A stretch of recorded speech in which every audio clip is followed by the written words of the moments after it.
하나님 앞에 경건히 서는 마음으로 이 시간 예배에 참여하시길 축원합니다.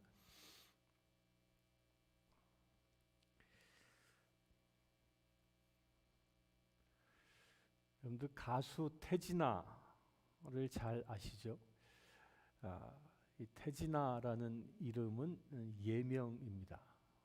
원래 태진아 씨의 본명은 조방헌인데 그가 가수에 데뷔할 때 조방헌이라는 그 이름이 사람들에게 쉽게 기억할 수 없는 이름이라 예명을 짓기로 결단을 하고 어떤 예명이 좋을까 그렇게 궁리하던 끝에 당시에 최고의 스타 세 사람의 이름을 따서 태진아라는 이름을 지었다고 합니다.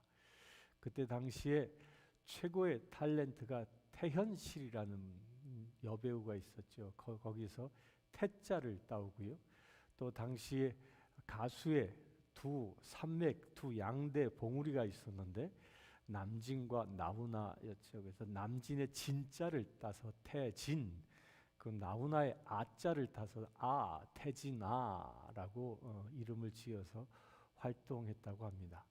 나름대로 그 예명을 지을 때는 태연실과 남진과 나훈아처럼 그렇게 이 유명세를 떨치는 명가수가 되고 싶은 마음으로 그런 예명을 짓고 활동했습니다.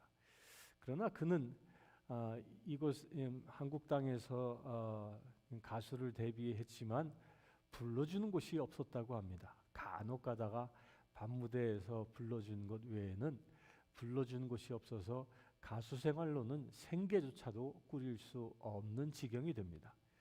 가수로 실패하고 이 태진아 씨가 이제 가족과 더불어 미국으로 이민을 오게 되는데 문제는 태진아 씨가 미국에 이민 와서도 특별히 직장 생활을 하지 않고 그 노래하고자 하는 열망에 무대에 서기를 바랬지만 어디에서도 이 태진아를 불러주는 사람이 없었습니다. 그래서 태진아 씨는 미국에 와서 그가 주로 빠져든 것이 도박이었다고 합니다. 부인이 열심히 밖에 나가서 일을 해서 돈이 좀 모아지면 그걸 훔쳐가지고 라스베가스로 날아가서 거기서 도박에 다 탕진하고 그리고 돌아오면 또 술에 쩔어서 사는 나날을 늘 반복했습니다. 그러니까 백수로 살면서 늘 술 취해서 있었던 것이죠. 그랬던 태진아 씨가 보통 날처럼 술이 만취가 돼서 저녁에 집에 돌아오니까 그 부인과 장모님을 모시고 살았는데 그 부인과 장모님이 그 밤중에 슬며시 나가더라는 거예요. 어딜 나갈까? 그리고 이제 잠이 들고 다음 날 보면 새벽에 이 부인과 장모님이 돌아오는 거예요. 이것이 매일 반복이 되는 겁니다. 그래서 하루는 술이 이만큼 취해 와서 이 태진아 씨가 부인에게 묻습니다.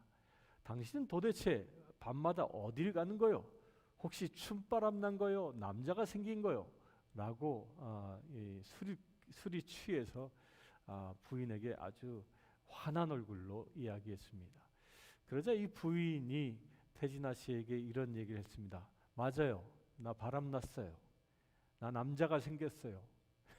태진아 씨가 더 막 화가 나 있는데 그게 누구야? 그러니까 부인이 하는 말이 예수님과 바람 났어요. 예수님과 바람 났어요. 내가 예수님을 만나기 위해서 매일 밤 어머니와 같이 교회에 가는 거요. 그래서 그곳에 가서 내가 매일 처리하는 것이요. 라고 이야기를 했습니다. 그래서 태진아 씨가 멍해지면서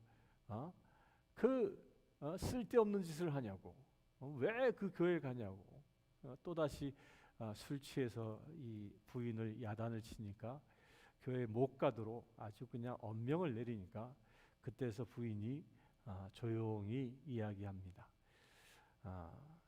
남편에게 여보, 내가 교회에 가야 할 이유가 있습니다.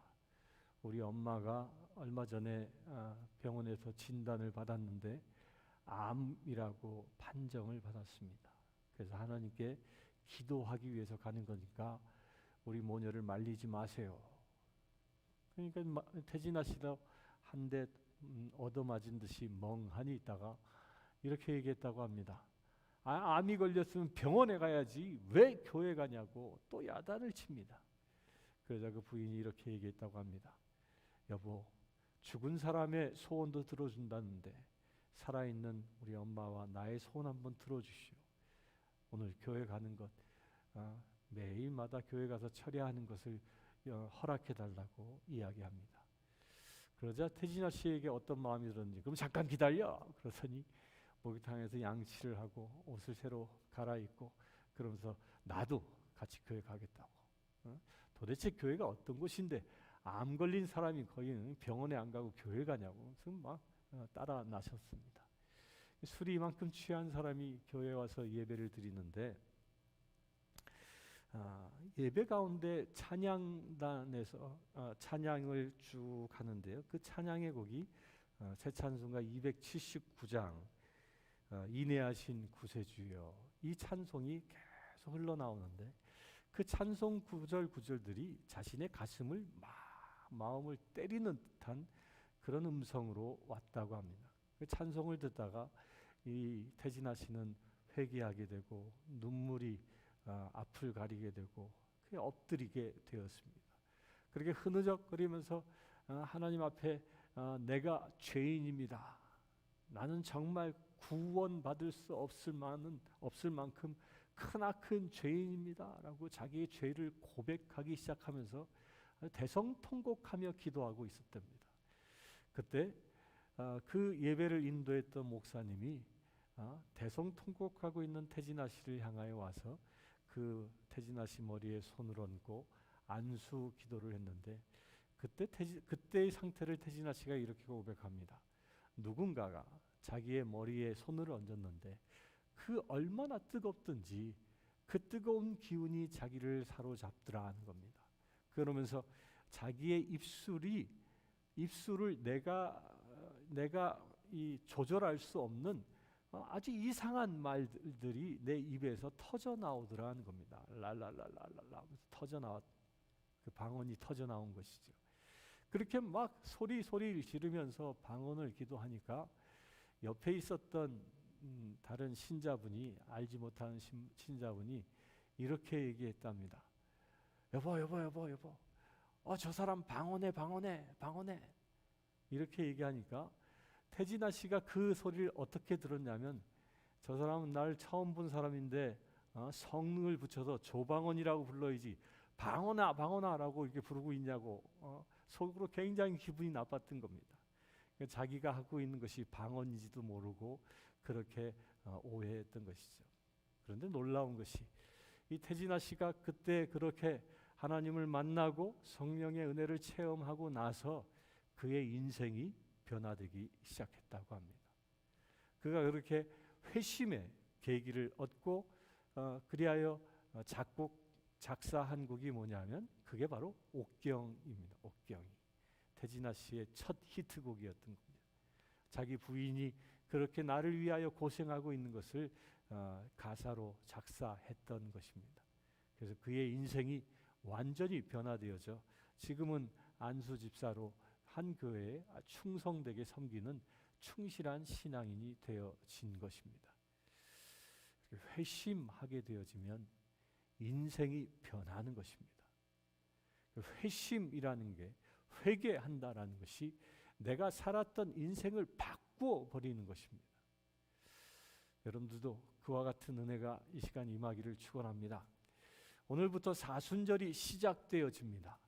이 사순절 기간은 부활을 앞두고 주일을 뺀 40일간의 기간이 사순절 기간입니다. 이 사순절은 우리가 교회력을 통해서 왜 부활을 앞두고 사순절을 꼭 지키는가 하면요, 이 사순절에는 중요한 의미가 있기 때문입니다.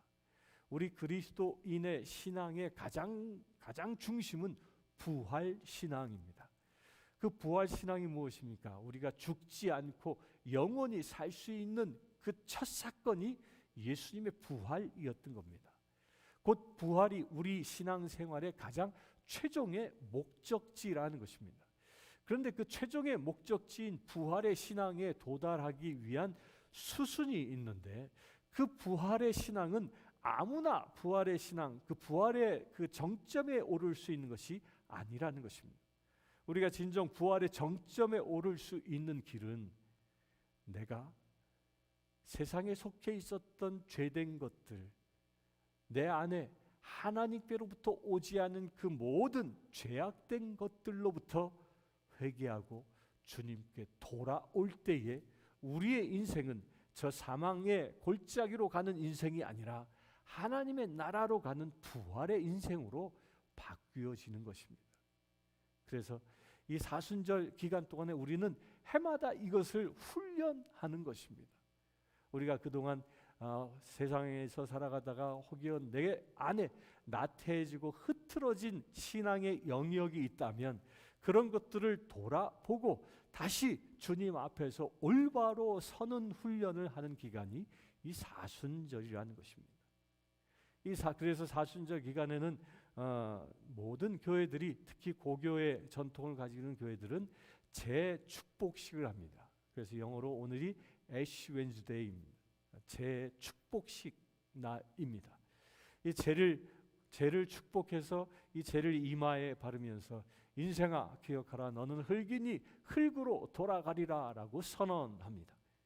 곧 기억하라, 너는 흙이니 흙으로 돌아가라, 곧 재처럼 나를 완전히 태워 이제 새로운 사람으로 빚어지기 시작하라는 것입니다. 이게 사순절의 시작입니다. 그러면 진정 우리가 새로운 사람으로 빚어지는 비결, 어떻게 하면 내가 새로운 사람으로 부활의 그 영광에 참여할 수 있는 그런 자격을 갖추는 사람으로 변화되어질 수 있을까요? 그 길에 관하여 오늘 마태복음에서는 크게 4가지의 덕목을 이야기합니다. 우리가 이 4가지의 덕목을 회복할 때에 부활신앙의 부활의 그 놀라운 영광에 참여할 수 있다는 겁니다. 그 첫 번째가 뭡니까? 그 첫 번째는 6장 1절부터 4절까지 구제에 관하여 이야기합니다. 이 구제는 이웃사랑이죠. 내가 가진 것을 나누는 것입니다. 세상에 속해 있는 사람들은 나의 욕심을, 나의 것을 채우기 위하여, 더 많은 것을 얻기 위하여 살아갑니다. 그러나 우리 그리스도인이라면 내가 얻기 위해 사는 자가 아니라 주기 위해 사는 자 되어야 한다는 것입니다. 내가 세상을 살아가면서 재물을 얻습니다. 물론 나의 필요를 그 재물을 통하여 해결해야 되겠지요. 그런데 그 나의 필요를 해결하는 그 재물의 영역들을 이제 나에겐 인색해지고 나의 이웃에겐 후할 수 있는 그런 사람으로 바뀌어져야 한다는 겁니다. 곧 내가 일을 하여 열심히 일을 해서 재물을 얻는 그 목적이 나의 부귀 영화를 위해서가 아니라 하나님의 나라를 위하여, 내 주변의 사람들이 모두 하나님의 나라에 입성할 수 있게 하기 위하여 내가 재물을 얻는다라고 그 재물의 가치관이 바뀌어야 한다는 것입니다. 어떻게 그것이 구체적으로 표현되어집니까? 이웃을 구제하는 데에서부터 시작되어지는 것입니다. 우리 교회에서는 케냐의 마소고 교회에서 운영하는 고아원을 후원하고 있습니다. 지난 1월 달엔 500불을 후원을 했습니다. 앞으로 얼마나 더 후원할 수 있을지는 저도 잘 모릅니다. 뭐 많은 돈도 아닙니다. 한 달에 30불 정도만 헌금하면 됩니다. 그 작은 것이지만 그 작은 것을 떼어 나의 이웃에게 나눌 때, 그때 나의 재물관이, 재정관이 바뀌기 시작한다는 것입니다. 재정관을 바꾸시길 바랍니다. 나를 사랑하고 나의 만족을 위해서 살았다면 이제 이웃의 만족, 이웃의 사랑을 위하여 살아가는 삶의 태도가 제일 첫째로 필요합니다. 두 번째로는 기도하라고 예수님이 말씀하십니다. 외식하는 자처럼 남에게 보이기 위해서 기도하는 것이 아니라 기도할 때는 골방에 들어가 기도하라 라고 얘기합니다.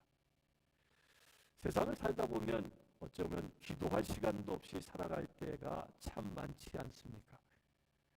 그래서 기도하기보다는 다른 곳에 시간을 많이 사용했던 것이 우리의 형편이었습니다. 그렇다면 이제 사순절 기간 동안엔 기도의 시간을 우선시할 수 있게 되길 바랍니다. 하루의 시작을 기도로 시작하고 하루의 마감을 또한 기도로 마감할 수 있는 자, 이런 삶으로 다시 내 삶의 라이프 스타일을 조정하는 것, 이게 사순절의 그 두 번째 단계이란, 우리가 기도하는 자가 되어질 때요, 기도하는 자가 하나님의 나라를 소망하는 것입니다. 기도하는 자가 부활의 대열에 참여할 수 있는 것입니다. 왜 그렇습니까? 기도는 하나님과 나와의 대화이기 때문입니다. 곧 하나님과 내가 친밀한 대화를 늘 주고받는 자가 하나님과 친밀한 관계 속에 머물게 되어지고, 그리하여 하나님의 뜻대로 살아갈 수 있기 때문입니다. 기도하지 않고 하나님의 뜻대로 살아간다라는 것은요, 엄밀히 얘기하면 거짓입니다. 절대로 그럴 수 없습니다. 기도하는 자가 진정 하나님의 뜻을 알 수 있기 때문입니다. 세 번째로는 금식하는 것에 대하여 예수님이 말씀하십니다. 16절부터 18절까지 금식하는 자, 금식하라. 그런데 이 금식은 누구 앞에 하는 것입니까? 하나님 앞에 하는 것입니다. 그런데 그 기도와 금식의 차이가 있습니다.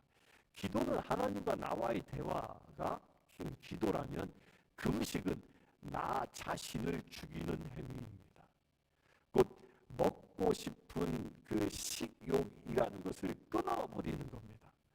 먹고 싶은 식욕을 끊는다는 것은 나의 육적인 만족을 십자가에 못 박겠다라는 그 선언인 것입니다. 우리 사람들은 하나님의 뜻을 따라 사는 것이 올바른 삶이라는 것을 최소한 이 시간 예배를 드리는 사람들은 잘 알고 있지 않습니까?